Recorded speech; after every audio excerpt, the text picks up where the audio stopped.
안녕하세요, 입시닥터입니다. 오늘 가져온 컨텐츠는 수시 지원에 고민이 많은 학생과 학부모님을 위해 준비해봤습니다. 바로 2023학년도 수시 배치표 시리즈입니다. 제가 상담에 활용하는 배치표를 기준으로 해서 학생들이 많이 궁금해하거나 상담할 때 자주 문의하는 내용을 이해하기 쉽도록 간단하게 설명해 보겠습니다. 이번 시간에는 경영학과에 대해 살펴볼 겁니다. 다만 잠시 뒤의 내용을 보시면 아시겠지만 학과를 기준으로 찾을 때 특정 조건을 걸지 않으면 검색되는 양이 엄청나게 많답니다. 이걸 다 살펴보면 내용이 너무 길어지게 되어 정보가 가장 필요하다고 생각되는 등급대인 3, 4, 5등급대로 구분하여 설명드려 보겠습니다. 이번 영상에서는 3등급대 경영학과를 살펴볼 거고요. 참고로 지금부터 보여지는 배치표에 대해 더 자세히 알아보고 싶다면 아래 고정 댓글 또는 더보기에 있는 URL을 참고하시면 배치표에 대한 자세한 설명 확인하실 수 있습니다. 관심 있는 분은 해당 URL 참고해 보시기 바랍니다. 그럼 3등급대의 배치 점수가 예상되는 경영학과를 살펴볼 수 있도록 배치표를 정렬해 보겠습니다. 우선 모집 단위는 당연히 경영학과가 되겠죠? 경영이라고 입력을 하고 검색을 합니다. 총 911개가 나오네요. 검색된 결과는 2023학년도에 경영이라는 단어가 들어가는 모집 전형이 911개라는 뜻입니다. 엄청나게 많죠? 그래서 모든 내용을 다 설명드릴 수 없다고 앞서 말씀드린 것이랍니다. 이제 오늘 영상의 목표였던 3등급대 경영학과에 대한 전형을 살펴보기 위해서 엑셀 필터 기능을 좀 더 활용해 보겠습니다. 우선 산업경영공학과 같은 자연계열 학과도 경영이라는 키워드가 들어가 있어서 이러한 부분을 제외할 수 있도록 인문계열만 검색해 보겠습니다. 다음으로는 3등급대를 살펴보기로 했으므로 지원 가능 내신 등급 점수 범위를 3에서 3.99로 설정을 합니다.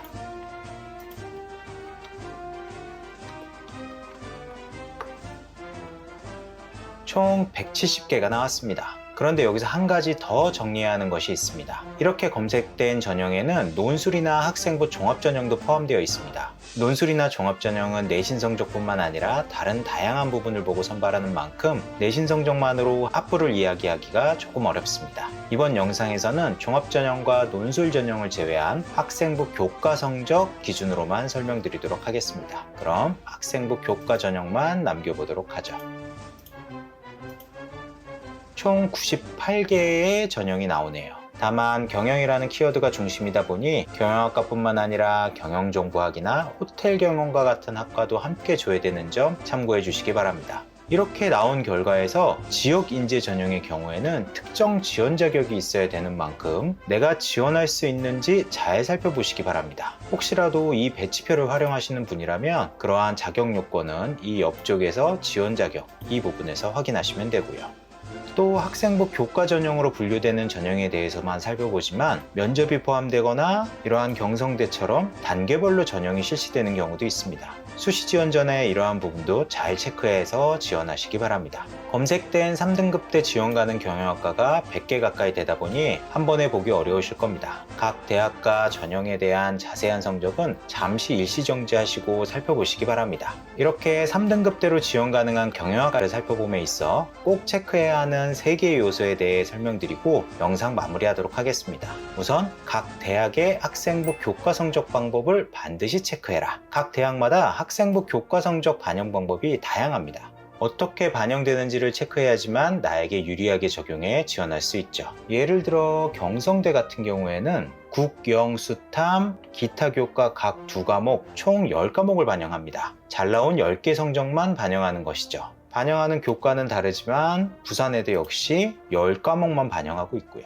특정 학년이나 학기의 성적이 상대적으로 높은 학생이라면 내 성적은 더 높이 평가될 수 있는 것이죠. 반면 강원대나 고려대 세종캠, 동덕여대는 주요 교과 전 과목을 반영합니다. 내가 이수한 주요 교과의 모든 과목이 그대로 반영되는 것이죠. 감이 좀 오시죠? 이렇게 학생부 교과 성적을 어떻게 반응하냐에 따라 내 평균 내신 성적이 5에서 6등급이더라도 3, 4등급으로 평가되어 경쟁할 수 있는 대학들이 있답니다. 이 부분은 수시 지원함에 있어 1순위로 꼭 체크해야 되는 부분이 되겠습니다. 다음으로 두 번째로 체크해야 하는 부분은 바로 수능 최저학력 기준입니다. 학생부 교과 성적을 어떻게 반영하는지도 정말 중요하지만 수능 최저학력 기준을 충족하지 못한다면 무조건 불합격입니다. 내 평균 내신 성적이 1등급이더라도 최저학력 기준을 충족하지 못하면 무조건 불합격인 것이죠. 따라서 이쪽에 나와 있는 수능 최저학력 기준을 반드시 확인해서 내가 통과할 수 있을지를 체크하시기 바랍니다.